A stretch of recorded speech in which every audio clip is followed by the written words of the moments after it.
The pandemic has shaken much of human society, but still the threat posed by global warming has not gone away. The Earth's average temperature is about 15 degrees Celsius. In recent years the temperature has been much higher and lower. There are natural fluctuations in the climate, but scientists say temperatures are now rising faster than at many other times. The planet's average surface temperature has gone up about 2.12 degrees Fahrenheit, that is 1.18 degrees Celsius, since the late 19th century. This change was driven largely due to increased carbon dioxide emissions into the atmosphere, and other human activities.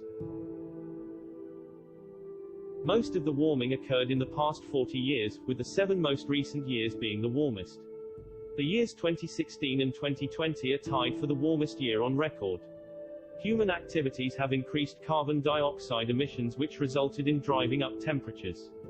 Extreme weather and melting polar ice are among the possible effects. Most man-made emissions of carbon dioxide come from burning fossil fuels. When carbon-absorbing forests are cut down and left to rot, or burned, the stored carbon is released and it contributes to global warming. Fossil fuel burning for energy consumption is the main source of these emissions, with additional contributions from agriculture, deforestation, and manufacturing. The ocean has absorbed much of this increased heat, with the top 100 meters of ocean shows the warming of more than 0.33 degrees Celsius since 1969. Earth stores 90% of the extra energy in the ocean. Temperature rise is amplified in the Arctic, where it has contributed to melting permafrost, glacial retreat and sea ice loss. Warmer temperatures are increasing rates of evaporation, causing more intense storms and weather extremes. Solar energy radiating back to space from the Earth's surface is absorbed by greenhouse gases and re-emitted in all directions. This heats both the lower atmosphere and the surface of the planet. Without this effect, the Earth would be about 30 degrees Celsius colder and hostile to life. Across the globe, the average sea level increased by 3.6 millimeters per year between 2005 and 2015. Most of this change was because water increases in volume as it heats up. However, melting ice is now thought to be the main reason for rising sea levels. Most glaciers in temperate regions of the world are retreating. The satellite records show a dramatic decline in Arctic sea ice since 1979. The Greenland ice sheet has experienced a greater record of ice melting in recent years. Satellite data also shows the West Antarctic ice sheet is losing mass. A recent study indicated East Antarctica may also have started to lose mass. The effects of a changing climate can also be seen in vegetation and land animals. These include earlier flowering and fruiting times for plants and changes in the territories of animals. The WMO says that if the current warming trend continues, temperatures could rise 3 to 5 degrees Celsius by the end of this century. The Greenland and Antarctic ice sheets have decreased in mass.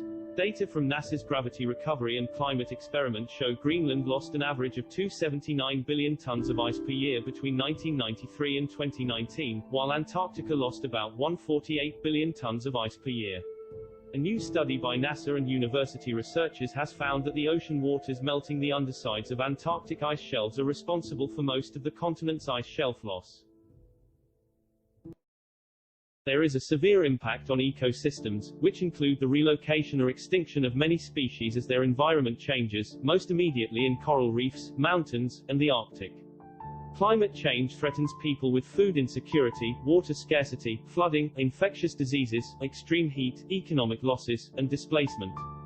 These impacts have led the World Health Organization to call climate change the greatest threat to global health in the 21st century. Even if efforts to minimize future warming are successful, some effects will continue for centuries, including rising sea levels, rising ocean temperatures, and ocean acidification. Recent warming has driven many terrestrial and freshwater species move towards the poles and higher altitudes. Climate change has contributed to the expansion of drier climate zones, such as the expansion of deserts in the subtropics. The size and speed of global warming is making abrupt changes in ecosystems more likely. Overall, it is expected that climate change will result in the extinction of many species. Heat waves in the ocean occur more frequently due to climate change, with harmful effects found on a wide range of organisms such as corals, kelp, and seabirds. Ocean acidification is impacting organisms who produce shells and skeletons. Coral reefs have seen extensive bleaching after heat waves. Global climate is projected to continue to change over this century and beyond.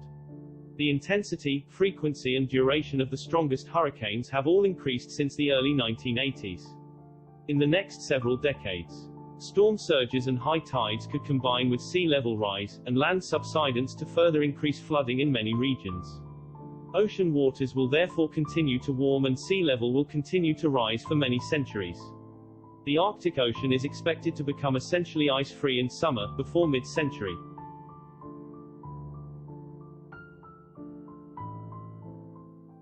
China is responsible for around 28% of global greenhouse gas emissions. Countries have only a limited time, they have already signing up to deep carbon cuts and there has already been progress.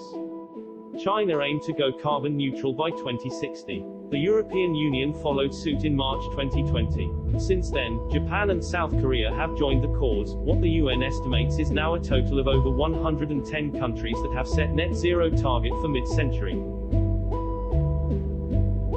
Citizens and governments can choose among several options. They can change their pattern of energy production and usage in order to limit emissions of greenhouse gases. Renewables are now the cheapest energy ever.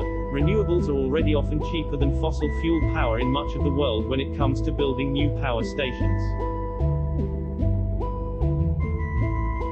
While our understanding of how climate change affects weather is still developing, evidence suggests that extreme weather may be affected even more than anticipated. Extreme weather is on the rise, and the indications are that it will continue to increase, in both predictable and unpredictable ways.